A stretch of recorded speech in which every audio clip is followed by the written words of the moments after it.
Todo mundo teme certas histórias. Aqui no Caçador de Mistérios, eu vou atrás delas. Eu entro onde outros recuam.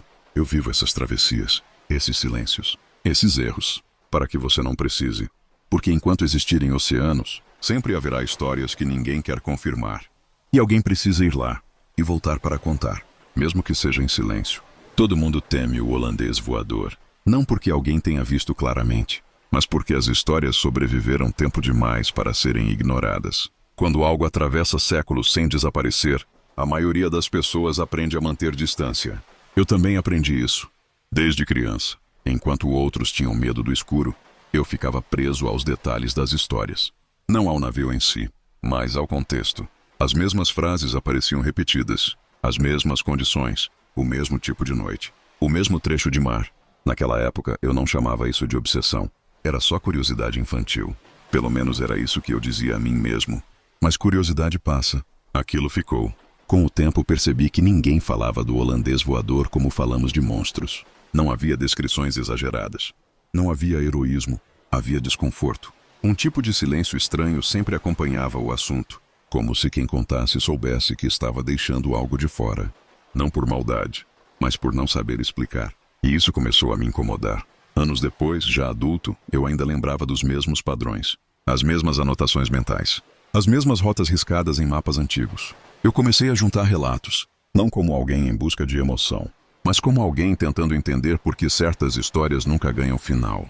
Marinheiros que não se conheciam, épocas diferentes, tecnologias diferentes. Mesmo padrão. Antes de qualquer menção ao navio, todos descreviam a mesma sensação, uma espécie de normalidade errada, como se o mundo continuasse funcionando, mas sem você no centro. Foi aí que percebi algo perigoso. As pessoas não temem o holandês voador. Elas temem chegar perto demais das condições que o cercam. E eu tive a ideia mais estúpida que alguém pode ter nessas situações. Tentar repetir. Eu sabia que era idiota. Sabia mesmo. Existe um consenso silencioso sobre esse tipo de coisa. Quando todo mundo evita algo por tempo demais, normalmente há um motivo. Mas existe um tipo específico de idiotice que nasce do estudo excessivo. Quando você acredita que entender o padrão te coloca acima das consequências. Eu comecei a planejar. Nada dramático. Nada impulsivo. Isso torna tudo pior. Escolhi a rota. Esperei a época certa. Ajustei o percurso para passar exatamente pelo tipo de região que aparecia nos relatos antigos. Não foi uma decisão corajosa. Foi uma decisão racional demais. E decisões racionais costumam ser as mais perigosas quando o assunto é o mar. No início da travessia, tudo parecia confirmar que eu estava errado. O céu estava limpo. Os instrumentos funcionavam. O mar estava estável. E a mente faz o que sempre faz nessas horas. Ela negocia. Talvez seja só uma lenda. Talvez as histórias tenham sido exageradas.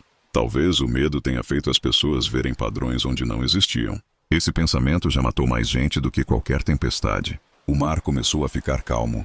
Mas não de forma gradual. Foi abrupto. O vento simplesmente deixou de existir. Não houve transição. Não houve aviso. As ondas continuavam se movendo, mas o som não combinava com o movimento. Era como se alguém tivesse desincronizado o cenário. Você já teve a sensação de que algo está errado, mas não consegue apontar o que. Foi isso.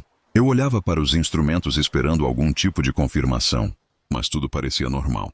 E quando tudo parece normal, você começa a duvidar de si mesmo. Talvez eu esteja cansado.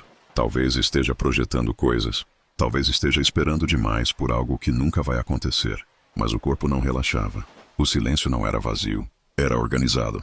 Foi então que me lembrei de um detalhe que sempre me incomodou nos relatos antigos. Nenhum deles descrevia pânico imediato. Nenhum falava de correria ou desespero. Eles falavam de continuidade. As pessoas continuavam navegando. Continuavam avançando. Como se alguém tivesse decidido que aquilo era aceitável. E foi nesse momento que algo dentro de mim cedeu. Talvez o holandês voador não apareça como um evento. Talvez ele não seja algo que surge diante de você. Talvez ele seja um estado do ambiente.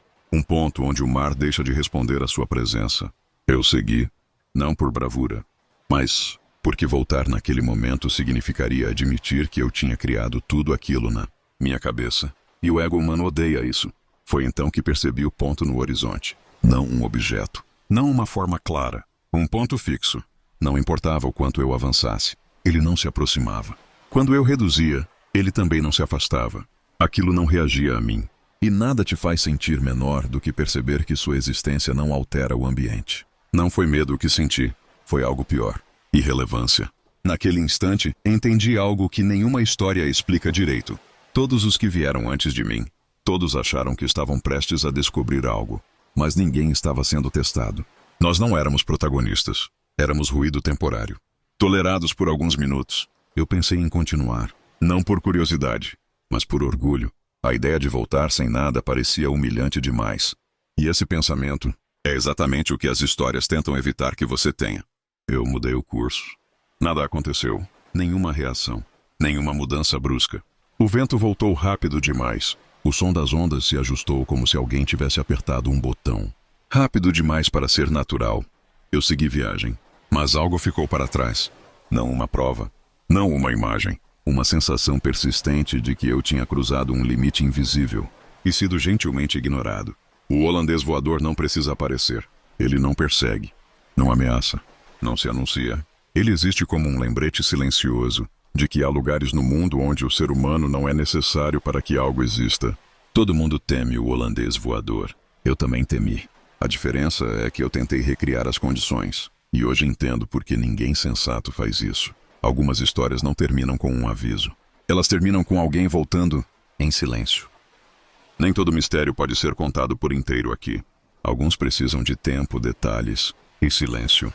Se você quiser continuar essa travessia, o site Caçador de Mistérios reúne histórias que não terminaram neste vídeo.